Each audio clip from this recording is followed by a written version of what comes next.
Cricbuzz Chatter at the end of day three.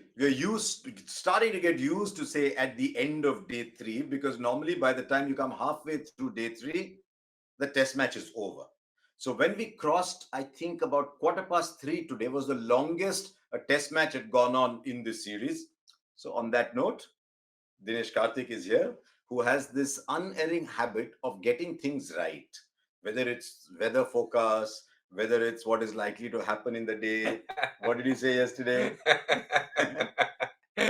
By this time, the last three matches, I was on my way to catching a flight. Now I'm sitting with you and making fun of me. It's okay. I'll take it. No, I'm praising you. 300 for three, you said. So you got almost right. We did 256 for three today. But if you say, I thought the score would be 300 for three, then you were only 11 short. So we'll assume that you said if India is 300 for three. But these numbers are very interesting because we lost 13 wickets in 3 days. India looking very good. Normally you look and say 289 for three. Wow, you cannot lose from here. But you're still 190 behind. So we'll talk about what we can expect as the game goes along. But there was one name that stood out on that score sheet that you saw is a young man that he captained at KKR. And when we used to meet at the IPL, he would tell me this kid is special, Harsha. Take a look at him. This kid is special. And he played a special innings today. Oh, I've been a big fan of his for a long, long time now. At the start, when I saw him for the first time, I liked the head on his shoulders, very calm, very cool. But now he's bringing out this array of shots. He is just phenomenal batsman. The way he plays fast bowling, his time, the amount of times that he was ready for a ball much earlier than what normal batsman could be is what sets him apart. When he plays square of the wicket, that short arm jab, you're used to seeing a pull shot being played that manner, but the square cut, the short arm jab, is a beautiful shot. I know you enjoy it personally a lot. I'll tell you what I remember shots. There are some batters. At the end of the day, you say, "Oh, 68 not out. Where did he get his runs from?" That's me. When I bat, no. I'll tell you which shots of yours also I remember. But today, I'll tell you the shots I remember. He hit a straight six, Nathan Lyon, end of day two. Yes. Then he started today, 2 balls, he hit 2 fours, one cover drive of the front foot of Mitch Stark. Yes. And then he played the one through the onside, one that through the offside. Now, there are two players who play beautifully off the back foot through the offside. I mean, many players do, but there are two standout. One was, of course, the very famous Tendulkar back foot jab. And there was VVS Lakshman just plucking a sitar, and it's gone for 4. He's a little different in that it's slightly angular bat, but I'm not comparing him to them, but the ball leaves the bats in a fairly similar manner when he does that. Very true. I mean, as you're saying, there's many similarities in technically, the positions that they get into, tall batters. When I say tall, Sachin Tendulkar is not tall, but he stands tall at the crease. So he's always on top of the ball. Shubman Gill, very similar, high hands. He has this trigger movement where he goes back and across and waits for it. That's why you see sometimes he might inside edge it because of the way his bat swing is. But if there's slightly less movement on flat tracks, which tends to happen, the speed at which he brings down the bat is what makes him really special. And his ability to pick gaps. Generally, you see good cutters of the ball. They'll always cut behind square, like you see the Sangakaras, Virendra Sehwags. They will perplex you in bit to the left and right of gully, and they have such a great range. This is a different sort of a square cut, where it's a short arm jab, he hits it in front, and the sound is just so crisp. It's a beautiful feeling when you play that shot. And yet the shot that stood out for me was one he played through mid wicket. Yes. That. Which is, the one. Yeah. That is a reaction I jumped shot. Out of my seat. Oh, yeah. I think we were on air at that time. It was a reaction shot because I think he was expecting the ball slightly higher, but his ability to just come down on the ball at the right time was brilliant. For me, it was a flick shot that you nicely put it on there. He thread the ball in the cap. I think that was a beautiful shot because just the timing. That one, because that there was flick shot mid and mid on. And he thread that gap. And the key is he was not looking to get the gap. He was just looking to hit the ball correctly. And that's what happens when you're in form, and you're hitting that ball correctly. It goes perfectly because you're aware subconsciously as to where the fielders are. And that's what good batsmanship is about. Did he get tired in the end? Could have been. Did he get tired? Shah is human. Shah is fielded for 2 days, short leg a lot of the times. He's run around a bit. He's batted the whole day today. It is bound to happen. Interestingly, both the batters who batted long periods of time got out very similarly. Back foot playing a flick shot and very innocuous, very soft. But soft is a very wrong term to use, a strong term to use, if I may say so, because as a human being, when you fielded for 180 overs and then batted again for another 100 overs, I mean, these things tend to happen. It is bound to happen. I think he batted brilliantly till the time he lasted. I mean, the person who would be sitting there and kicking himself would be Rohit Sharma, because he did not put a foot wrong. He was batting beautifully all the time in the world. They said, what I like, okay, very little time on Rohit Sharma because there were others also. They set three fielders for him. One just to the left of the square leg Forget umpire that. on the boundary. You're talking about the pull shot. You can't talk about Sharma with that shot. He is unbelievable, yeah.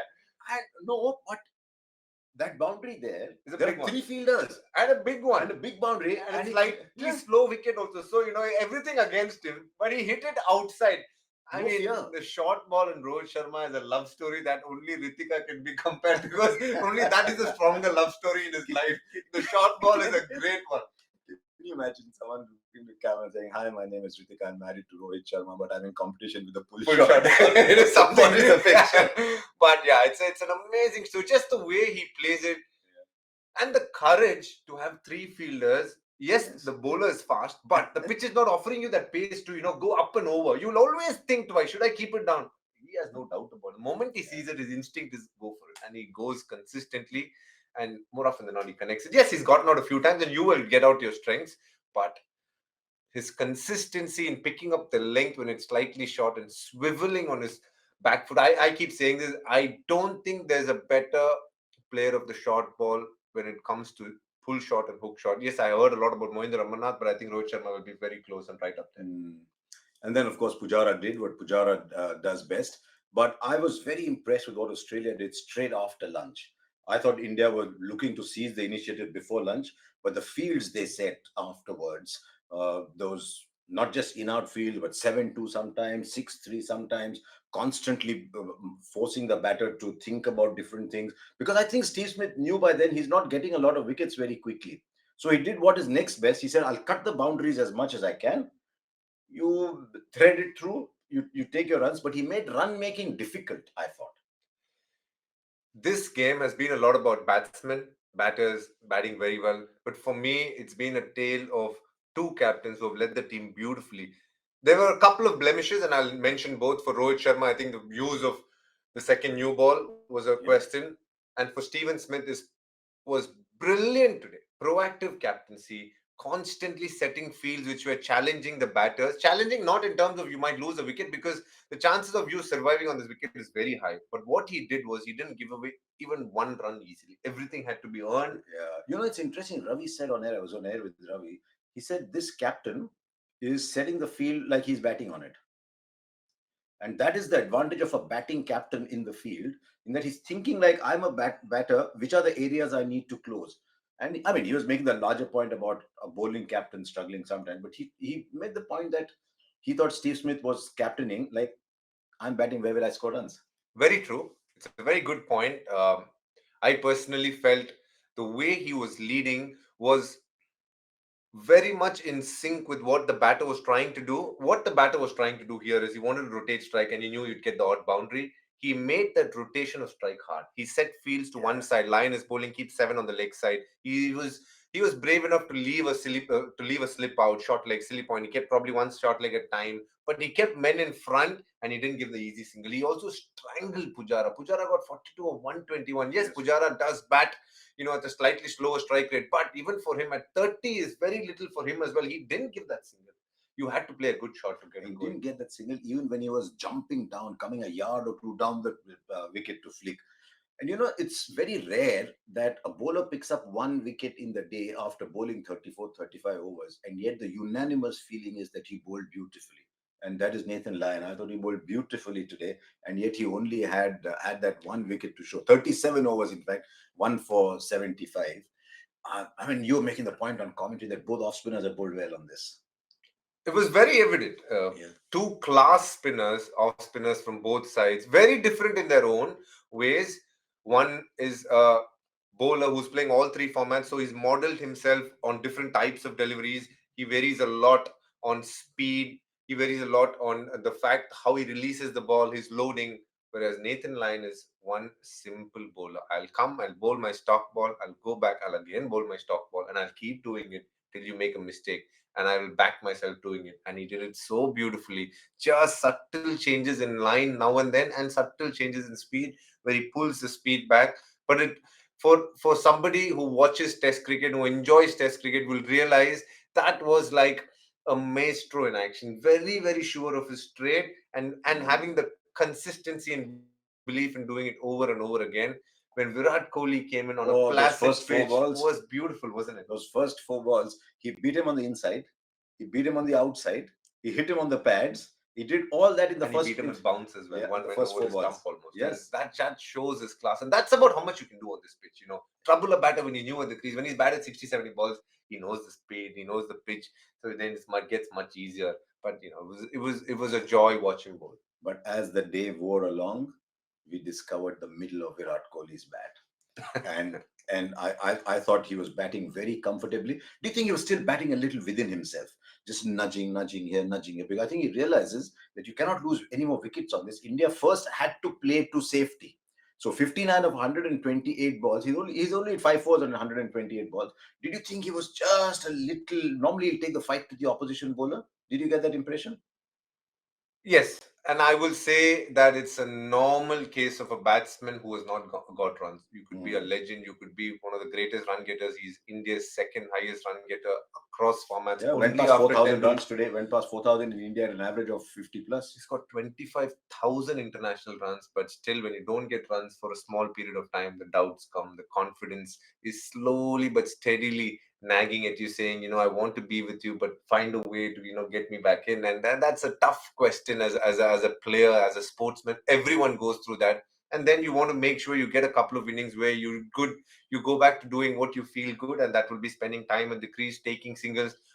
He wasn't getting boundaries there. They had blocked his boundaries. So his Yes. only chance was a really bad ball that came very, very rarely. He made use of it. But other than that, he was happy to take his singles. What he focused a lot on was making sure outside the off stump he was defending really well. And that he did beautifully today. Yeah, so that much about the game. We'll try and look ahead, but it's time now to go in to the hotspot.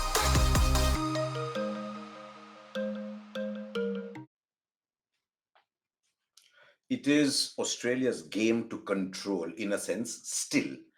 It might become India's game to control a little later, depending on how the game goes.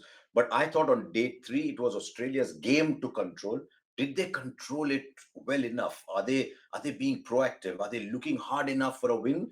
Or are they just waiting for things to happen? And I thought, for example, Stark not bowling over the wicket enough. One of the theories was that if there's a rough there, maybe Ashwin will exploit it when you come back to bat a second time. I don't know if Steve Smith was thinking that far ahead. So, in your view, did Australia do enough to control the game? I will say yes. I think Australia did everything possible Given the conditions. within their options, given the conditions, to control whatever they could control. And for a large part was controlling runs, and they did it. They brought the scoring down. At one stage, it was 4 runs and over. When the ball was nice and new, they brought it to lesser than three, almost just lingering around the three mark, which is very, very good. And what I liked is they tried all the things when it comes to weakness of a batsman. Let's take a case in point of Pujara. We've seen he flick some in the air in the leg side. So they bowled a couple on the stump. They kept a leg slip. They kept a square leg catching. They bowled into his body. But the wicket doesn't have the speed. There's a lot of talk, and also a lot of people in social media have asked me, why aren't they going back to what they did in Australia? It's two different pitches. When the ball comes at you at a certain speed that is not good enough to get a catch on the leg side, why would you try doing that? You'll only end up giving more runs. And hence, I thought Steven Smith's captaincy was top notch. I think he was very much on top of it. If I have a criticism, it will be the fact that did he bowl Mitchell Stark a bit too much in the first session, that he prolonged in taking the new ball. Number one. Number two, did he have enough trust in Matthew Kuhneman? Because I got the feeling he didn't. He trusted the Murphys a lot more. Only brought him very late. Only bowled 9 overs in the day. At one point, when 91 overs had been bowled, he had only bowled 11, of which only 9 were today. He bowled 2 the previous day. But this was also a huge test for these young Australian spinners. You saw on a track like this, Nathan Lyon showed the difference between him and the others. And that is why I keep saying on a turner, there's not a raging turner. There won't be such a big difference between Nathan Lyon and Todd Murphy or Matt Kuhneman. Kuhneman picked wickets. This was a test today for Murphy and for Kuhneman.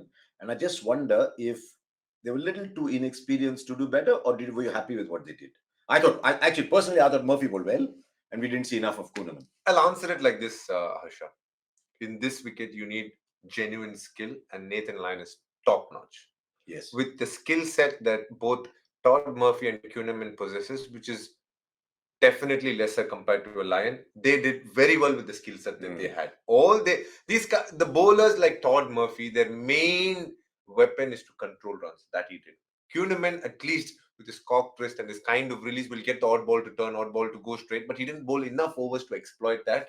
But again, he didn't give runs in a hurry. He didn't bowl the full tosses and the short balls that you sometimes expect the third spinner to do, which was good on their part. I think they controlled to a large extent, but you can see both the spinners, though both the off spinners kept it really tight, and Kuhneman was slightly more expensive if you want to say it, but still I'll say they did a very decent holding job. The onus was on Nathan Lyon. He bowled really well. Sometimes the cards don't fall your way. Okay, on Cricbuzz Chatter here, we invite you to ask questions and we pick one every day. So this is the one we've picked today. Akash Verma says, in case India do qualify for the WTC final, I think they will, Akash, would you go ahead with a performer like Shubman Gill in the form he is in? I presume that's what you mean. Or just still bank on experience and go to someone with a great last tour of England, which is KL Rahul. I thought he batted well. That was on the 21 part of the tour. You know, when he was pushed to open the batting, he got 100, he got another 70, 80 there. So now for the World Test Championship final, do you go with Gill? Do you go with Rahul? Or do you take a complete left field view and say most of the time the keeper's going to be standing back, play both?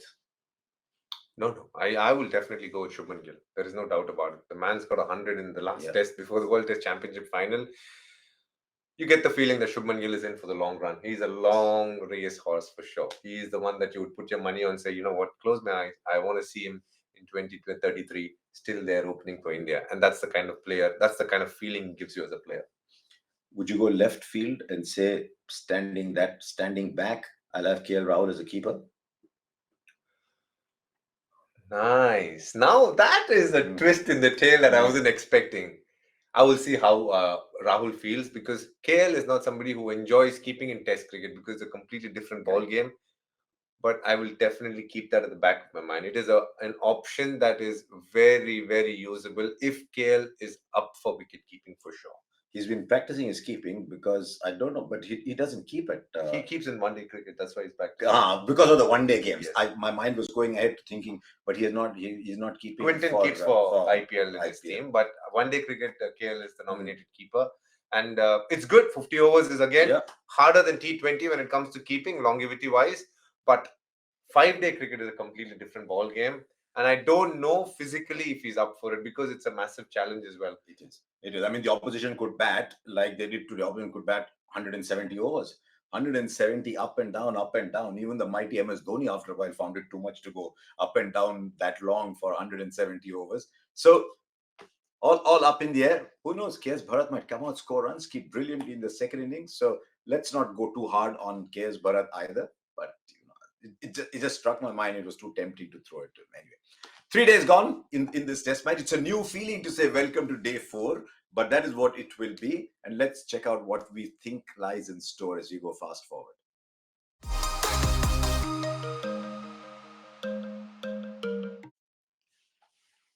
Right, DK, I'm going to put this to you. 190 is now the lead. For the lead to go, the way Australia are bowling and the way India are batting, if you don't get bowled out, it will be tea time, at least. Unless they suddenly go the last 40, 50 runs, they start scoring very quickly. My view was that once you come to within, say, 40 runs of that total, India cannot lose from there, because there's too much to happen. Australia have got to then set 250, 300 to score, say, give you 50, 60 overs on the last day. Can they be sure that you will not go and chase it on that track? So I think you'll get relatively safe, in my view, if you come close to that Australian total. But if India go ahead of the total, do you see India dictating the pace at some point tomorrow? Absolutely. For me, the game can be won in only one way. India it's going to be a tale of two halves tomorrow. The first 45 overs, which will be the first hour after lunch, I think Australia will get the opportunity to dictate. Yes. But India, if they've just lost one or maximum two wickets, then India can have the opportunity to dictate the test match from there on, and that will be their first opportunity to do so. India has to bat all of tomorrow and probably 3 to 5 overs day after, Absolutely. and put Australia under pressure for 80 overs and hope that they will crumble under pressure. That is their biggest chance of a victory. To be very honest, I think it's a very hard ask because I don't see the wicket changing too much even on day 5. First objective, though, is there's still 190 runs. You can't get bowled out for whatever. It's very unlikely, but you still got to ensure that the deficit is cut as much as possible. And I got the feeling today Virat Kohli also was aware of the fact that your first objective as a team is always not to lose. I know with baseball, they're talking about it very differently. But do you think India will say, okay, as you said, till about an hour after lunch, so we're looking about 45 overs, try and get 125 runs in those 125, 130 in those 45 overs? Definitely. I also feel as batters, reaching landmarks gives us a sense of satisfaction. So if Virat gets to his 100, you'll see him notch a gear up. Just press on the accelerator a little bit. It'll come naturally for him because he's the kind of player who has the shots. It'll come naturally to him. But he will have the bigger picture in mind. He's the kind of player who will say, okay, I've got this opportunity. If he goes on to get 100, he'll say, I'll be the guy who will take it deep tomorrow, and he'll bat long and he'll bat at a pace which will put Australia under trouble. There are many reasons why I'd like to see Virat Kohli getting 100. One, because if he gets 100, it means almost certainly India is in a very good position. That always comes first. But there is a stat doing the round that since Virat Kohli's last 100, nobody has played more innings without getting 100 than Virat Kohli. I think he's too good a player not to have that number up there above him. So I'm hoping he gets off. I still think the first 10-15 minutes, if he negotiates on this track, he's looking well set. But there's always when you slip it in the cup and lip, we'll wait and see. He's got Jadeja, he's got Shreyas Iyer, he's got Ashwin, he's got Bharat, he's got Akshar Patel. This Indian side is batting so deep. To be honest, I don't see this Indian side getting bowled out twice in this game. So, in my view, two results from here. I'll go one step further and say I don't see Australia bowling out India in the first innings either. I do think that's a hard ask. I don't see only another 4 wickets falling tomorrow maximum. That's what I see. There's not much happening, Harsha.